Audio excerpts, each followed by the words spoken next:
हमारे लिए दुनिया की बड़ी मैशतों के लिए मसला है। हमारी मैशत वैसे ही कौन सा इतनी बड़ी आसमान पर प्रवास कर रही है कि वहां से नीचे आ गिरेगी। हम तो ज़मीन पर रेंग रहे हैं और कुछ और नीचे लग कर रेंगेंगे। हमारे यहाँ तो इस तरह की सूरत हाल है ना। हमारे यहाँ मास्टर्स को क्या मिलता है, आम आदमी को क्या मिलता है? हमारी आधी से ज़्यादा आबादी तो गुर्बत की लकीर से नीचे होती है, या आधी से कम या आधी आबादी हमारी गुर्बत की लकीर से नीचे होती है। तो हमारे लोग जो है आप क्या करेंगे? मरे को क्या मारेगा शाहमदार? होगा क्या? उसके बाद क्या आकर उससे छीन लेंगे? हमारे पास रखा ही क्या है कि आकर ये कोरोना या रिसेशन या मईशत।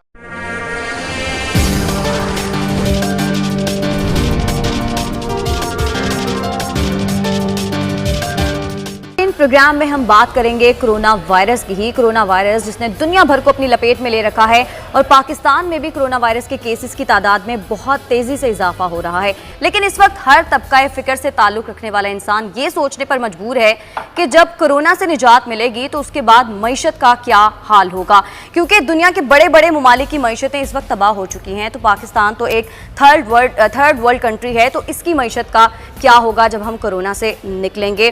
कोरोना पैंडेमिक के बाद दूसरा मसला है मुआशी पैंडेमिक। लगाई साहब, आपको क्या लगता है कि कोरोना वायरस के बाद जो सूरत हाल बनेगी उससे पाकिस्तान किस तरह से निकल सकेगा?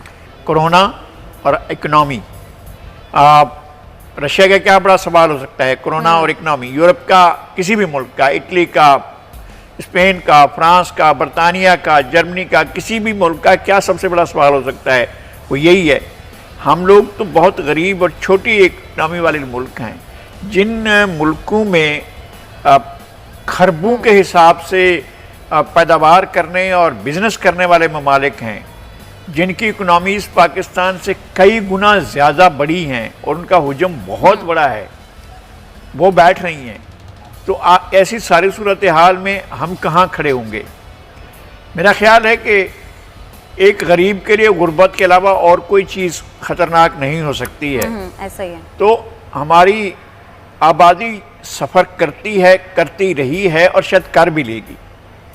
लेकिन उन मुल्कों से हम पूछेंगे जिनकी इकनॉमी के बहुत बड़े टावरिंग फिगर वो टावर्स खड़े हुए थे और जिनकी इकनॉमी जो है वो ऐसा लगता था कि जनाब आप जब जाएंगे न्यूयॉर्क में और वहाँ के स्टॉक मार्केट में और वॉल स्ट्रीट पर जाएंगे तो दुनिया की सबसे बड़ी ताकतवर इकनॉमी का महलात खड़े होंगे। वो सारे महलात तो इस वक्त तो ज़मीन बोस हैं।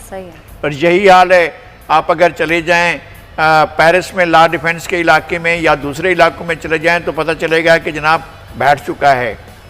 और यहाँ पर आप जाएं ऑक्सफोर्ड सर्कस में लंदन में तो पता चलेगा कि सारे के सारे मॉल बंद पड़े हुए हैं और सारे के सारे बिजनेस, जिनका डेली का बिजनेस करोड़ों पाउंड का होता था, अरबों पाउंड का पूरे मुल्क के अंदर पैसा इधर से उधर होता था और बिजनेस होता था, सारा ठप पड़ा हुआ है।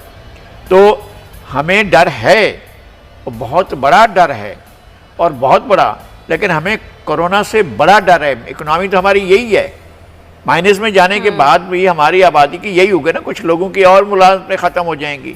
ऐसा ही है। हम पहले ही बहुत बड़ी मुसीबत का शिकार है हमारे लोग, तो उनको ठीक तरीके से खाना, इलाज, पानी नहीं मिलता है, नहीं मिलता। और वो हुक्मरानों की पॉलिसियों के सबब ऐसा था, जो भी उन्होंने पॉलिसी अख्तियार कर रखी थी। और अब एक कुदरती आफत है जिसकी वजह से हम लोग परेशानी का शिकार हैं। लेकिन ये मसला जिस तरह हमारा है उसी तरह हमारे साथ हमारा मुकद्दर दुनिया के साथ जुड़ा हुआ है।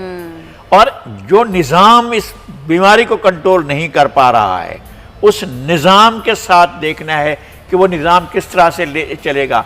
ये वर्ल्ड आर्डर जो जॉर्ज बुश सीनियर ने कहा था कि अब हमारा वर्ल्ड आर्डर चलेगा, अब नया वर्ल्ड आर्डर क्या आता है, अब नई सूरत हाल क्या आती है, तब पता चलेगा कि दुनिया किस तरफ को जा रही है। क्या इसी तरह से वर्ल्ड बैंक, IMF और दूसरे आलमी मालियाती इदारे लोगों की इसी तरह से खाल उतारते रहेंगे और मुल्कों की मैशतों को बैठ कर इस तरह से बिठा कर रख करेंगे?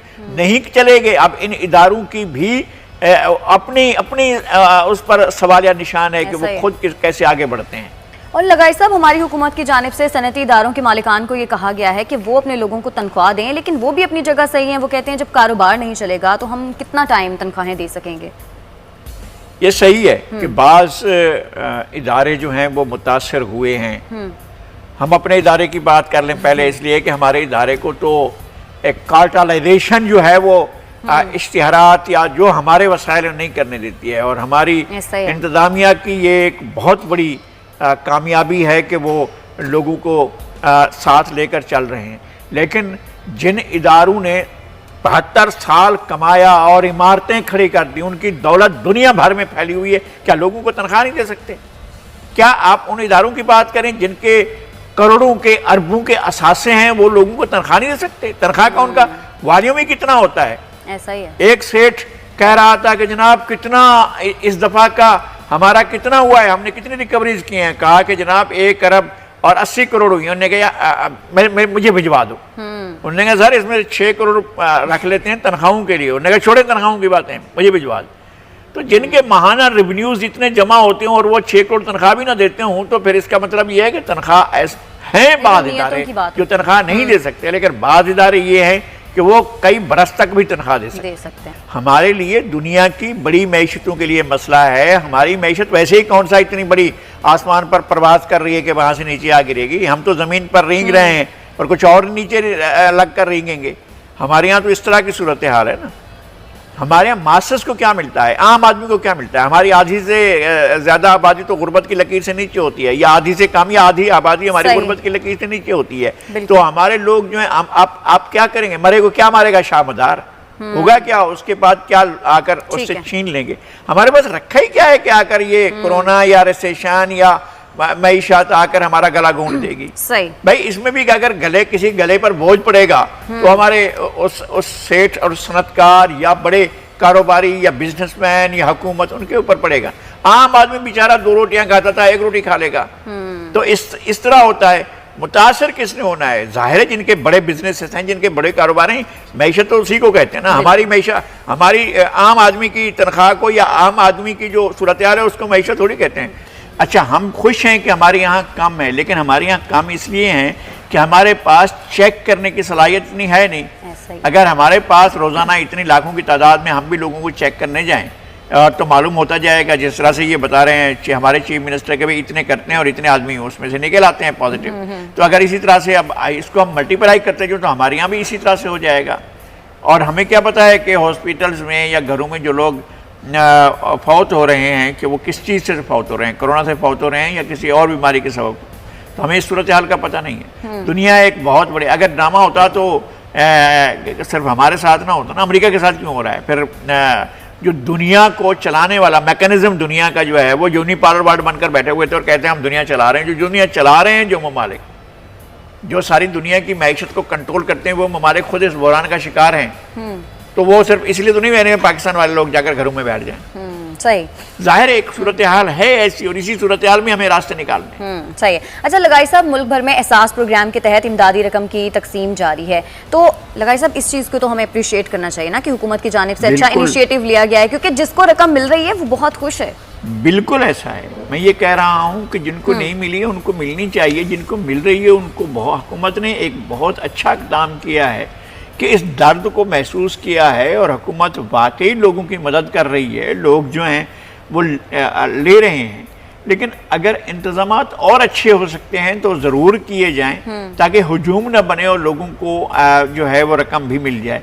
लेकिन हम अब तक जहाँ भी जा रहे हैं, जिस तरह से भी हमें गुजरना बहुत ताउन करी है पुलिस का रवैया जो है वो हैरत अंगेज़ तौर पर तब्दील हालात के मुताबिक है। मैं ये नहीं कहता हूँ, हालात ऐसे हैं, उन्हें भी नजर आता है कि सूरत हाल ठीक नहीं है, इज्जत से बात करते हैं और लोग अदब से, एहतराम से हर आदमी की वो इज्जत कर रहे होते हैं और लोगों को ये रियायत दे रहे होते हैं। लोग जिस तरह से मैं पहले भी बहुत कहता रहा हूँ, एक बाइक पर 3 आदमी बैठे हैं। एक बंदा, अभी मैं किसी दोस्त से बात हो रही थी, वो कह रहा था कि जी ये पुलिस वाले ने एक बंदे से पूछा कि भाई आप जो है वो क्यों लेकर जा रहे हैं इनको, फैमिली वालों को साथ में, आप कहाँ जा रहे हैं? उसने कहा मैं जो इनको लॉकडाउन दिखाने जा रहा हूँ। ये लोगों का हाल है। अच्छा, ये मैं आपको बस कही हुई बात नहीं कर रहा हूँ, ये हमारे प्रोड्यूसर ने मुझे बताया। अच्छा, हाँ, वो बता रहे हैं कि जनाब उनके सामने पुलिस वाला पूछ रहा है भाई आप क्यों फैमिली को, बच्चों को साथ लेकर जा रहे हैं? पुलिस वाले कुछ कहेंगे तो उनकी और पुलिस वाले को वो बंदा कह रहा है जी मैं अपने घर वालों को जो है, बच्चों को जो है, ये मैं लॉकडाउन दिखाने आया हूँ। तो अगर ये शौक है तो फिर आपको इस तरह के मसाइल का। लेकिन लगारी साहब, हुजूम जहाँ पर भी इकट्ठा होगा वहाँ पर इस तरह के मामला तो होंगे। कोई ऐसा मैकेनिज्म नहीं बनाना चाहिए था कि ये जो इमदादी रकम है ये लोगों को घरों में ही पहुँचा दी जाती? मेरे ख्याल में एक हद तक तो हो सकता था, आप रश कम कर सकते रश थे। कम कर सकते। एक तो ये कि वो लोग जाहिर है कि अगर वो आइडेंटिफाई हो गया कि इन लोगों को हम दे चुके हैं, वो दोबारा तो नहीं आकर ले सकते। ये तो नहीं हो सकता है ना कि आपने किसी बंदे को पैसे दे दिए, वो किसी दूसरे रेफरेंस से या दूसरे तरीके से कुछ और रास्ता अख्तियार करके आ जाए, इसलिए कि आपके पास जब आपने उनसे कहा था कि इस पर जो है हमें मैसेज करें और मैसेज वो पहुंचा है, तो आपके पास उसकी तफसीलात आ गई हैं बंदे की। अब उन तफसीलात के साथ वो कहीं और तो नहीं जा सकता। तो लोगों को वहाँ उनके घरों पर मिलता तो ज़्यादा बेहतर था।